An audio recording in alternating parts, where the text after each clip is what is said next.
تو جشن قرآن بھی منائیں، جشن میلاد بھی منائیں، لیکن اس طریقے پر جو اللہ کے محبوب صلی اللہ علیہ وآلہ وسلم نے تعلیم فرمایا، جو صحیح مسلم میں حدیث ہے 2750، جو مشکات میں بھی موجود ہے نفلی روزوں والے چیپٹر کے اندر۔ اللہ کے محبوب صلی اللہ علیہ وآلہ وسلم ہر منڈے کا روزہ رکھا کرتے تھے پیر کے دن۔ تو صحابہ کرام علیہم رضوان نے پوچھا کہ اے اللہ کے نبی علیہ السلام آپ یہ روزہ کیوں رکھتے ہیں؟ تو آپ نے فرمایا فیہ ولدت وفیہ انزل علی، اس دن میں پیدا ہوا اور اس دن مجھ پر پہلی دفعہ وحی نازل ہوئی، یعنی وحی کا نزول بھی منڈے کو ہوا، یعنی منڈے کا دن اللہ کے محبوب صلی اللہ علیہ وآلہ وسلم کی مبارک زندگی میں بڑا اہم ہے۔ پیدائش منڈے، ہجرت منڈے، وفات منڈے اور نزول قرآن منڈے، اور آپ جشن قرآن اور جشن میلاد سال کے بعد نہیں سر، ہر ویک منایا کرتے تھے منڈے کا روزہ رکھ کے۔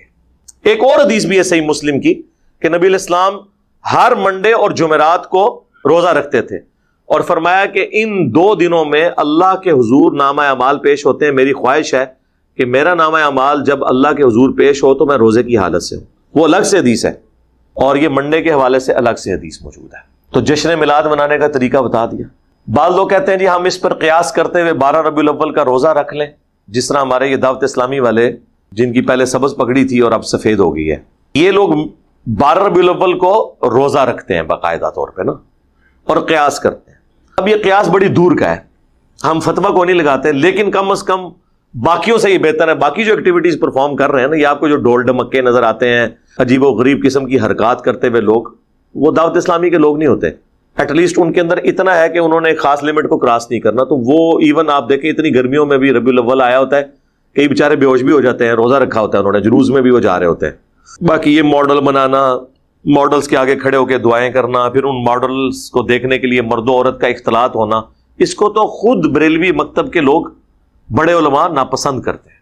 الیاس قادری صاحب تو بہت زیادہ مخالفت اس کی کرتے ہیں، لیکن چونکہ اب یہ کلچر ہے، بن چکا ہے، اب اس کے اوپر آپ کوئی قدغن لگانا بڑا مشکل کام ہے۔ تو وہ 12 ربیع الاول کا روزہ رکھتے ہیں، ان کو بھی میں کہتا ہوں بجائے 12 ربیع الاول کا روزہ رکھنے کے آپ منڈے کا روزہ رکھیں۔ آج 10 ربیع الاول ہے، کل 11 ربیع الاول منڈے کے دن آ رہی ہے، تو آپ منڈے کا روزہ رکھیں۔ چلے اگر ہر مہینے نہیں رکھ سکتے، ہر ویک نہیں رکھ سکتے، سال میں ایک دفعہ رکھ لیں، تو اس سنت پہ عمل کر لیں۔ اکثر لوگ کہتے ہیں جی اب ہم کیا کریں، پھر کس طریقے سے میلاد منائیں؟ تو ایسے میلاد منائیں، تو یہ سنت طریقہ ہو گیا۔